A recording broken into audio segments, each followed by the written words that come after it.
جمال الوجود بذكر الإله، وتصفو الحياة بنور هدى. جمال الوجود بذكر الإله، وتصفو الحياة بنور هدى.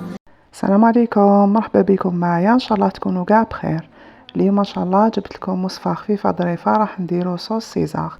هاد الصوص نستعملوها في لاصالاد سيزار ولي سالاد. صوص سيزار هي مكسيكيه الاصل. بدون اطالات تفضلوا معايا نبداو في مقادير وطريقه التحضير.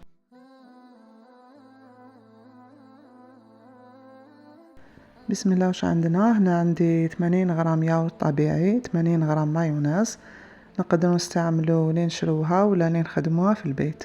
نحط لكم رابط تاع الوصفه اللي خدمتها لكم في القناه، نحطها لكم في صندوق الوصف. عندنا مغرفه صغيره تاع لاموطارد خردل، عندنا مغرف كبيره تاع عصير الليمون، سنينه صغيره تاع الثوم هذه اللي حطيتها دوكا. نحطوا مغرفه صغيره تاع خردل.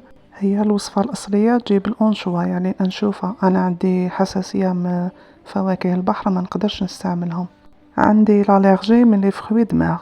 عندنا 40 غرام بارميزان، عندنا 80 غرام تاع ياغورت طبيعي، 80 غرام تاع مايونيز. وما نساوش رشة تاع الملح قليله ورشة تاع فلفل اسود. عندنا مغرف كبيره تاع عصير ليمون،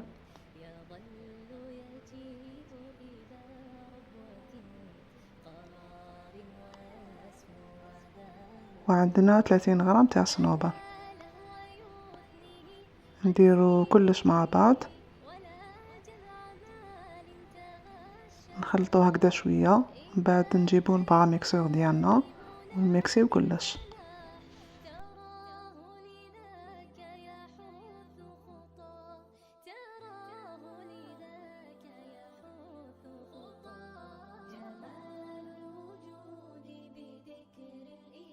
نميكسيو مليح،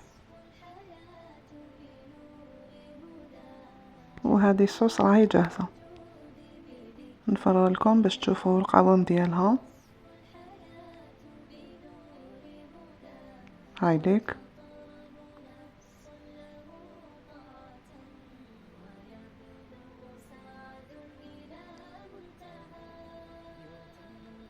هنا حبيت ندير لها تزيين بسيط، درت لها تزيين بحبات تاع صنوبر.